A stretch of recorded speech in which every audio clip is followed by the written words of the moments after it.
Y'all, I just listened to this episode because Bernadette and I had an agreement this year that some of the episodes that we each took as individuals, we would personally listen to ourselves and then just give some of our thoughts. And I was really sad that I couldn't join this conversation with Farnoosh. She is the author of A Healthy State of Panic. And just in the first couple of minutes of their conversation, I was so drawn in. Why?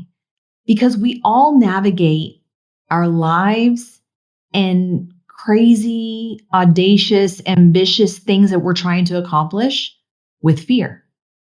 And it really had me pause a few times thinking about the last couple of years of my life, leaving a multi-six-figure job, a career that I was in for 15 years and pretty much grew up at as an adult, moving countries with my family of 4, not having a steady paycheck, all these things that I've done. And Farnoosh said an interesting thing in this conversation with Bernadette. Like she was like bulldozing through these instances in her life because at the time she didn't know how to navigate fear.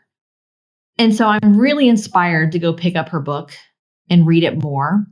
Bernadette also made a comment to Farnoosh about her book that I think was so incredibly inspiring, that her book was timely, but also timeless. And this podcast episode was a true testament to that because we actually recorded this for last season and are releasing it now, but it's even more relevant now, even in this topic of quitting forward. So I really hope that you enjoyed this episode. I am incredibly inspired. Welcome to this discussion with Farnoosh Torabi. Welcome to Crush Your Money Goals, where we dive deep into all things money as your 2 millionaire mentors. I'm Bernadette Joy. And I'm Stephanie Gonzalez. This season, we're shifting gears and focusing on something that affects us all, quitting with confidence. From financial habits to career transitions, we're here to guide you through the journey of taking charge of your finances and pursuing your dreams fearlessly. Tune in every week as we share tips, stories, and expert insights to help you crush your money goals and embrace change with open arms. Welcome to season 7, Quit with Conviction. Oh my gosh, thank you so much for being here. I'm so glad to have you, Farnoosh. How are you doing today? I'm doing better now that I'm with you. Well, I so appreciate you coming here because I am excited to talk about this beautiful piece of art. First of all, congratulations on being done, but how does it feel to have this baby out in the world? What a huge baby. Yeah, it was like a 10-pounder when it came out. I mean, I feel great. I'll just start with that. I feel really content. I feel proud. I feel loved. I feel grateful.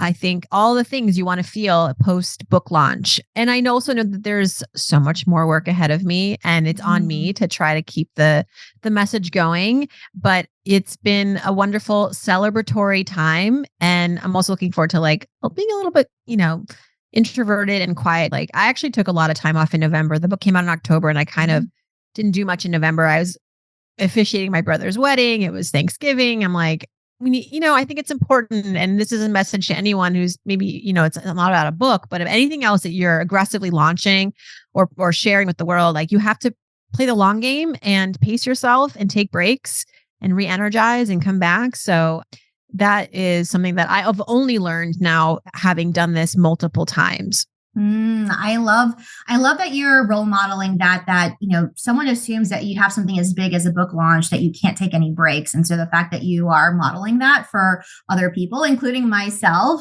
who's writing a book right now, like that is really helpful advice. So thank you for showing people that you can have balance too. And you talk a lot about that in the book, which I think is really great.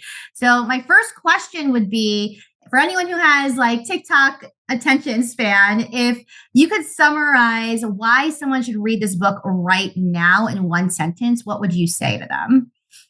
If you're at a crossroads in life, in your career, in your financial life, and you want to be fearless, but it's not working, it's kind of backfiring. You feel like this whole fearless model, this idea of being fearless has not really aligned with you and you're not even sure how to do it. You need to read this book because my offer is that fearlessness, the way that it works is that it doesn't. And we need to instead be more in touch with our fears, because fear can be a guide. It can be this unexpected tool, this source of wisdom for us as we navigate complexities in our lives having to do with work and money and relationships and mental health. For me, I was that person who thought I had to be fearless and just put a front and do things, just fight the fear, ignore the fear, go do the thing. But it's like, in that process, I lacked strategy. I lacked a preparedness for what would be on the other side. And worst of all, I did everything inauthentically. Fear shows you who you are sometimes. I know that even that sounds a little like troubling, because like we still think that fear is a bad thing. And so if we even get too close to it, or we think it has any semblance of who we are, represents any aspect of who we are, that it's going to show us something bad. But I think that fear can be a beautiful recognition of your past, your present, where you're headed, what you care about, and clearly like what you want to protect. That's why fear shows up when we're really like stuck in these challenging moments in our lives. It's because we care a lot and we want to protect things. So then fear comes to the surface naturally. Absolutely. But what I love about how you laid out the book was you actually name the fears. Like every chapter is like naming a specific fear. And I thought that was really clever. And I think the best way that I could describe for people, if you are on the fence about reading this book, is that it is both timely and timeless, if that makes sense. Like timely in the sense of, just as you said, if you're going through a particular transition or crossroads right now, like this is the time that you should read it. But it's also like, I could see myself picking up this book again, like 5 years from now with that, for that next chapter. So it's one of those books that you can keep on your shelf and like refer back to even after the first time you read it. So I think you did such a great job with that. Thank you. You're welcome. Thank you so much. So last time I saw you in person was at Janice's conference in Puerto Rico. And what was fun to me was that it was a conference that was, the main target audience was Latinas, right? And I came in as the child of Filipino immigrants. You came in as a child of Iranian immigrants. And there was so many things that were crazy relatable that you talked about in your talk there. And one of the things that you mentioned was that being raised by in this immigrant family, you were raised to question everything. Everything. But you said it got you into a lot of trouble, but it all worked out. So what did you learn about fear as a kid? Oh my God. My mother used to call me Fuzul, which in Farsi means like nosy. I mean, that's already a very inherent thing as a kid. Like you're just like, why? But I really wanted answers. And I also questioned authority, and I questioned all sorts of strangers, you shouldn't have, like, the problem with my parents and the way that they forcibly raised me with fear was that they didn't really give me a lot of context or told me like what to do in those moments when I was feeling fear. So I just ran with the adrenaline and like would run across the street, almost get hit by a car, or I remember distinctly a moment in kindergarten, a substitute teacher showed up, as they do, and I was not prepared. And I assumed that the substitute teacher was out to get us. And I ran out. I remember feeling in my seat, like, that split decision moment of like, do I stay here and get murdered, or do I leave and save everybody? And I try to I just ran out of the classroom. Can you imagine a 5-year-old just like running out of the classroom, pounding on all the other classroom teachers' doors? Save us. There is an imposter. There's a stranger in our classroom. That ensued a parent-teacher conference. I don't have to tell you, because I was that kid. I was that poster kid for fear. And, we laugh about it now, and maybe even in the moment we were laughing about it, but I don't recommend this as a parenting technique, but it was a great place to start the book, because yes, I'm a financial author, expert, educator. And parallel to that, I am somebody who has a very close relationship with fear. We go way back. And even in our life, even in our career work, Bernadette, we deal with fear all the time. Money is scary. And so there were all these intersections. And I do think that immigrant story, although mine is an Iranian immigrant story, but yours Filipino, like I think that this idea of being new to a country, especially if where you're coming from was volatile. My parents came from Iran during the late 70s, where there was a revolution happening. And so they knew very well and clearly and intimately how fragile life is and how you can have the rug swept from under you, and that you can't just take somebody's word sometimes, right? And you have to be your biggest advocate. And I actually love that I learned that early on, because the world is a scary place. That's right. And I think today and we're kind of moving on to a whole other, my soapbox on this, but like my biggest frustration is when people feel as though the world owes them anything. And I say this understanding that there are a lot of broken systems and we need to fix them. And this isn't to say that, you should walk through life expecting nothing from anybody, but especially when it comes to our money, no one cares more about your money than you. Because money is personal. And it's not because people are out to get you or they don't like you or they're trying to purposely set you up for failure, although some do. I think that we have to take the position of no one cares more about my money than me. Therefore, I'm going to be my biggest advocate in my life. And I'm going to ask the questions, and I'm going to push back, and I'm going to seek answers, and I'm going to learn continuously, and I'm going to stay curious. That is resilience. And if fear drives you to that point, well, then good. Right. Because that's the reality, unfortunately, and fortunately in the world that we live in. Ta-da! If you like this content, please go ahead and check out my latest project. It's the Crush Your Money Goals book, and it will be available for purchase December, but now you can get it for pre-order, and you can learn the 25 money habits that will help you save, invest, and plan for financial freedom the same way that I did and was able to retire by 40. Check it out at crushyourmoneygoals.com. I really love that messaging, because so often someone would look at someone like you or like me or a lot of our other peers in this space and assume that we're fearless because we're doing things that, other people might be afraid to do, i.e. launch a book and not know if anybody wants it or not, right? And so I love that you said that, basically trying to conquer your fears or being fearless is bad advice. And specifically what really interested me, and we actually talked a little bit about it in the podcast episode that I was in your podcast, which, by the way, if you're not subscribed to, you should totally listen to So Money, but talked about the FOMO, right? Like, especially in career specifically, right? Like what FOMO looks like when, I'm supposed to be climbing the corporate ladder, or I'm supposed to be quitting my day job and being an entrepreneur like everybody else. And so I'd love to hear, which I thought was so fascinating to hear you say that you personally wrestled with FOMO with finances and career. And what did that actually mean for you? FOMO is very natural, and it's very much a modern phenomenon. This fear is a younger fear compared to like the fear of loneliness or the fear of rejection and fear of failure. Those predate, I think, FOMO, in the sense that while there's always probably been, as humans, we've always like felt this need to conform or like do what others are doing, and that we think that is the recipe for happiness or success. If someone else is happy doing something, then I want some of that because I'm looking for happy too. And increasingly, it's become more at the forefront of a lot of the fears we experience because of social media and all of the transparency and seeing what everyone is doing. And of course, everyone on social media is performing. And so what is even real? But we buy into it. And then we start to internalize that. And then we're like sort of stuck in the FOMO of like, do I do it? And maybe I do it, but it's not what I thought it was going to be. It's this real ongoing problem.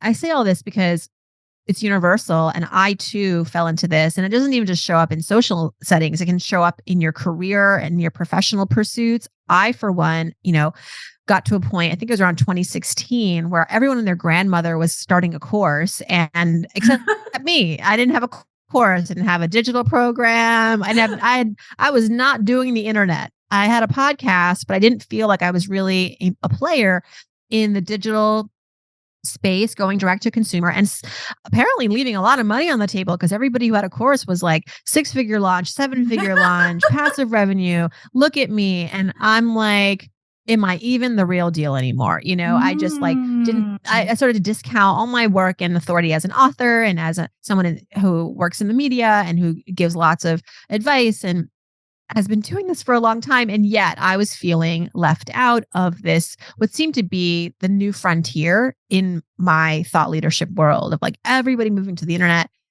And so I tried to do a course, and I bought all the courses on courses. I took, all these like free workshops. I started a website. I And I hated it. And no wonder I'd never done the thing because I wasn't drawn to it. It wasn't something that was a hell yes for me. And I remember being at lunch one day with a friend who was in this digital course world and had just launched $2 million revenue, mind you. Let's not get into the profit because that would be a sadder number. And he was like, don't do a course, Farnoosh. It's tiring. And I think that there's other ways to make money. Scaling is not always the answer. And I really appreciated that POV because here I was in my silo of trying to do a course and thinking that this is my problem. I have to get with the program here, And the truth of the matter is that just because something is successful for someone else doesn't mean it's going to be successful for you. And that's not to say that you're broken. It could just be that model is broken for you. Right. And when FOMO arrives in our lives, it is usually an ask of you. It's saying, Bernadette, what is the void that you want to fill? Like something about the course was interesting to me.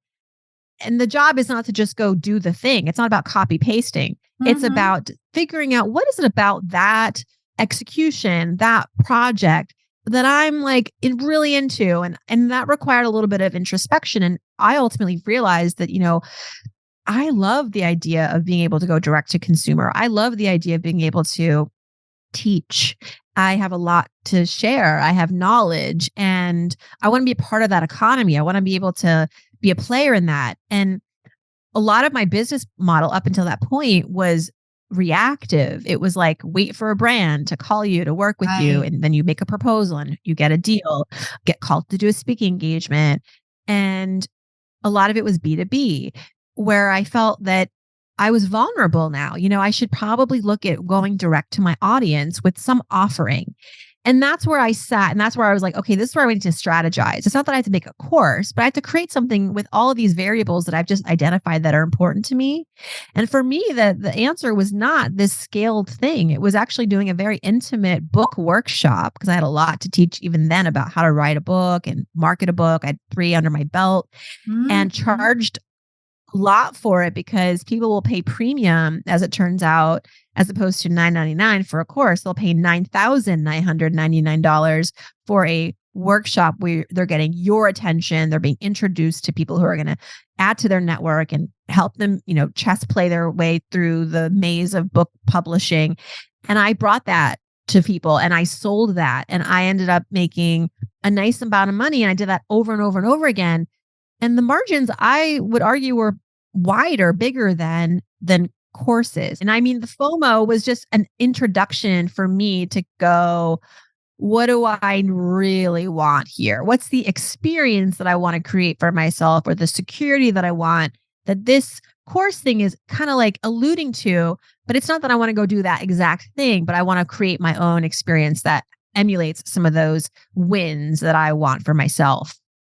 There's so many little tidbits I can take out of there. But one of the things that really struck me with what you just said was, really reevaluating whether or not that course that you're afraid you're missing out on is in fact a course, like course in life, not just digitally, right? But a course in life that you want to participate in.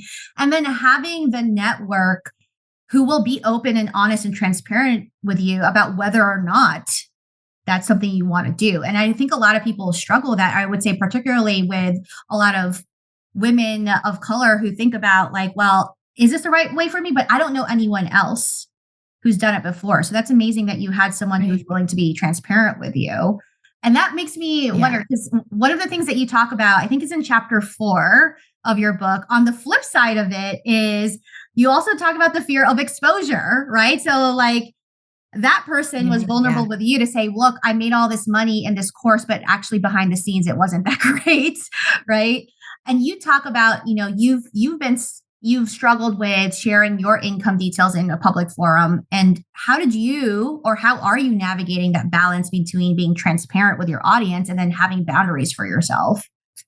Yeah, I think it's important. I mean, in the creator/entrepreneur space, the revenue streams are wide and far. Like I think that I believe in salary transparency, but only even there to an extent. Like you would never tell a prospective employer how much you're making. That's a no-no because you don't want to be lowballed. I think that within the employee network and I think within the professional network, sharing is caring and sharing is good. Sharing is like going to help you ultimately get probably your best offer in many cases. But even you just want to be careful. Like you got to read the room. Like, is this the audience that you need to go share your information to? And I think I have a great audience, but sometimes there might be people in the audience who will use that information against you. And I've even experienced that personally. And so I think the anecdote you're referring to in chapter 4 is I was on a panel talking about negotiating and deals and money. And so kudos to the person who raised her hand in the audience and touche, like asking me, Farnoosh, how much do you earn? You know, in the name of transparency, what do you make? And, you know, there's like 300 people in this ballroom. And I said to this person, I appreciate the question. If there's something that you're actually in the midst of deciding on, wanting to negotiate, curious about, like we can go get a coffee at the Starbucks in the lobby, and anyone else who wants to join, come. And, you know, we ended up like a group of 8 of us going to Starbucks and talking about how much we get paid for speaking and how much we get for brand deals and who to reach out to, you know, who are the power players in these areas to get the money that you want. I do these conversations on the side, and I'll do them happily with you all the time. I get texts, I read DM, like I do it for me too. If I'm going up for a speaking engagement with a brand, I'm going to call my friend who has worked with them. What is the potential there? And she'll tell me what she's made or what others have made. And I will use that as very helpful information to calculate my rate. And I believe so much in this, but I don't believe in sharing everything all the time, everywhere in the name of authenticity, transparency. No, you have to be protective. And by the way, you know, I've had it where I alluded to this earlier, but you know, I was negotiating a contract for the second year with a brand, and the agency that was negotiating with me, I asked for more because it was the second year. You do this when you're renewing. And there was a lot of evidence pointing to the fact that my work was highly valuable. And anyway, not to keep tooting my horn, but I asked for more. And this person at the agency was like, but don't you already make enough? Whoa.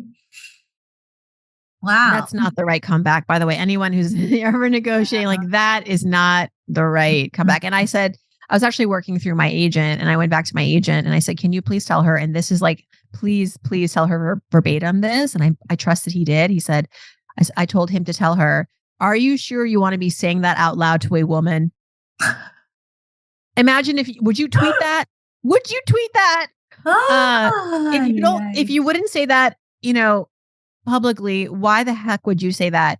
And because this person had known my history of what I'd made there and was basing and just thought, well, that's enough for you. Like as if like I should just be sit pretty and happy, as opposed to saying, you know, this is the scope of the work, and this is like these are the impacts that we had, and you know, just focusing on the data.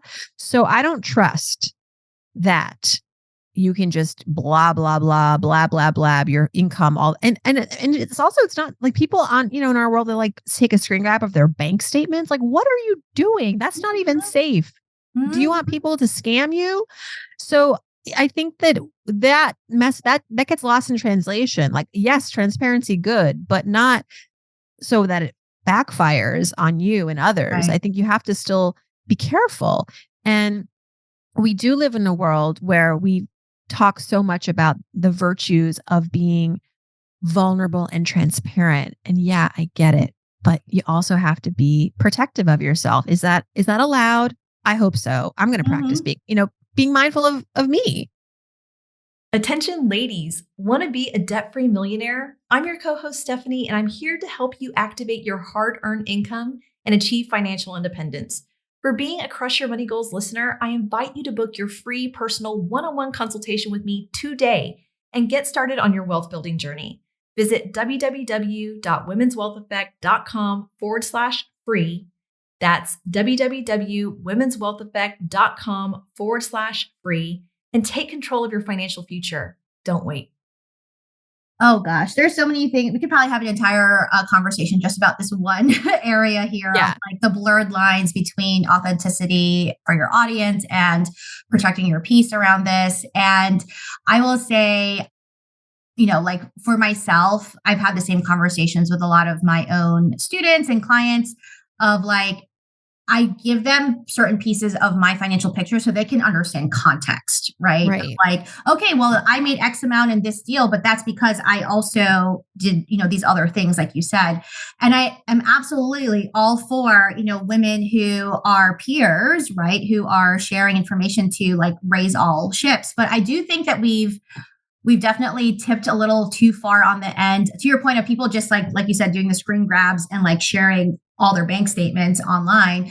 But also I think there is, and this has happened to me in the past though too, where, someone has said, well, you already make this much money. Why do you need more? Or whatever it is. And first of all, we don't know anyone's life, right? So aside from the fact that like, if she even knew what your income was, like I know people who have, for example, accumulated 6 figures worth of medical debt, not through any of their own fault. And so like, who's to say that anyone has the decision maker as to what is enough for you, right? So I love that you shared that. I'm sorry that it happened, but I love that you shared that example where you really stood your ground on that.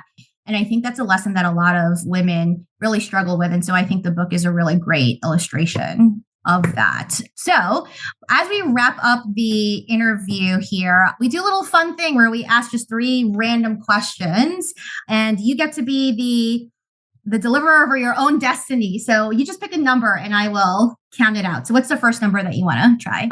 I'll go with, how many cards do you have? Oh, I have about 20-ish. Okay.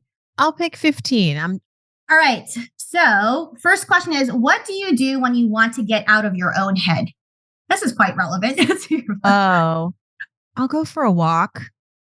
I think that releasing some adrenaline, even if it's just a slow walk, getting fresh air, clearing your head, even just a shower sometimes, like you just have to get out of your, that's how I do it. It's the quickest like physically way. Get out of your head. Yeah. Oh, okay. Do you have like a Go work out? Yeah. I'll, this doesn't always happen, but I'll be lucky if I'm, I might be stuck on something and I'll just like get a distraction, whether it's like talking to a friend, or I don't like to use social media as a distraction, but maybe it's like reading a quick magazine article, or, like even just unloading the dishwasher. I just think sometimes you need to step away. I love that. I also do that. Actually, I was going to say what I do is I just like clean up something in my kitchen. Yeah. Cleaning for me is so cathartic. And I don't want to say that to say like, you shouldn't outsource this if I outsource plenty of cleaning, but yeah. I love organizing and it just gives me a lot of calm and peace.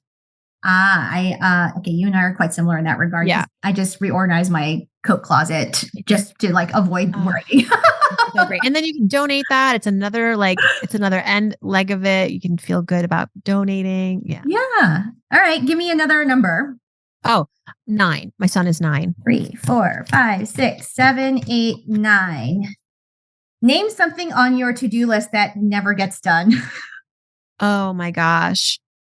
Figure out TikTok. That is no longer on my to-do list. I just gave it up. I mean, it comes and goes, but like today I was in a conversation with somebody and it was inspiring. I thought maybe I've been thinking about this TikTok all wrong. Like I've been trying to find a way to show up and have it apply to personal finance, but there's a big white space on TikTok of, I'm 43, like quote unquote older women, right, who have a lot of advice and wisdom, and I think could help the 20 somethings. Wouldn't you like to just, if you were 20, remember when you were 20, imagine just going on your phone and learning from someone 20 years ahead, giving you advice on like what to look out for, things. So I wonder if there is something to that and it wouldn't be a heavy lift and I can just take inventory of, I got to take inventory of my knowledge first and then go on TikTok. But I wonder if that's the thing. So one, I learned that all of my friends who are over 50 are on TikTok. So it's not just 20-year-olds, which was like news to me, but we call it the New York Times. So when people say I learned this thing on TikTok, we just code it as New York Times to sound smarter. But knowing that you have done stand-up comedy, I think you should use your TikTok for like comedic clips around money. Yeah. Yeah. I know. Right. I can try. I think there's something there to that. Because once I heard that you've done stand-up comedy, because by the way, I also did my first and last stand-up comedy 5-minute set this year, and I will never do it again. It was too terrifying. But there's so much like good little clips out of there, but also like it fits with like what people are looking for on TikTok. But you have like such a fun, smart way of sharing that advice that is very TikTokable. Oh, thank you. That's very, yeah, I'd love to be that person. I just gotta figure it out. Well, you can book your next stand-up comedy gig and then just shoot some clips. I know. What a way that like multi-purpose. That's exactly right. Get some clips. Yeah, I know. I say that because I have a client who is a comedian, and that's exactly what we did. So comedy does really well on social media. I know. On TikTok specifically. And people have built entire. They don't need to go do the clubs. They just stay in their house and they go on their soapbox and rant. Yeah. All right. Last question. What's the last number you want to pick? You have other lucky? Let's do 6 because my daughter is 6. Okay. All right. Last question. Do you like to plan things out in detail or are you spontaneous? A little bit of both. Like it depends. If it's a trip, I want to have certain things laid out. I don't want to be surprised by transportation, or I want to have a few sort of tent poles for the trip. And then the rest we can, navigate and be spontaneous. I think that's important to give room for that. And similarly, even in my business, I think that I've decided that rather than always trying to make more and more and more, it's about what would be enough in this year. What can I do to get there? And then naturally there'll be other things that come up that's not has nothing to do with me necessarily, but it's like inbound stuff, it's like a speaking event or a brand deal. And that will be like how we budget for extras. But I find that for me, and again, this is like being where I am in my career and having experienced failures and successes, it's like more is not more. Like I don't look at my revenue as like, I have to make more next year or else I won't be as successful or I will never, or I'm losing steam. I think that increasingly I'm appreciating more my time and my work-life balance and taking naps. And I know what we're no longer paying for childcare and all that stuff that was taking a huge bite out of our income. And so things have settled a little bit financially in terms of like knowing consistently what we need every month. And as long as my husband and I can like meet that a little bit more and like also be able to save and invest, I feel like I know how to make that money. I can go make that money on my own. And so I do. And then the rest is like, sure, I'll do this. I'll go to Puerto Rico and speak at Janice's conference or whatever. And that actually is like, I live for that too. That's the fun stuff, but I can't bank on that. I can't, I can't depend on that. So I used to be able to more because that stuff there was more of a flow of that because I was hustling more. Right. And I decided not to hustle so much. I love that. I love that you have the freedom to not have to hustle so much and be a little bit more spontaneous. Yeah. It's kind of the whole point of all of this, right? Right. I mean, let me be evidence that there is a world where you can live in your authority and be a leader in your field and not be grinding all the time. Well, I love that you model that for so many of us who have been following your work for a long time, myself included. And so for those people who might not have heard of you before, or you want to learn more, if they want to learn more about you, where could they best find you?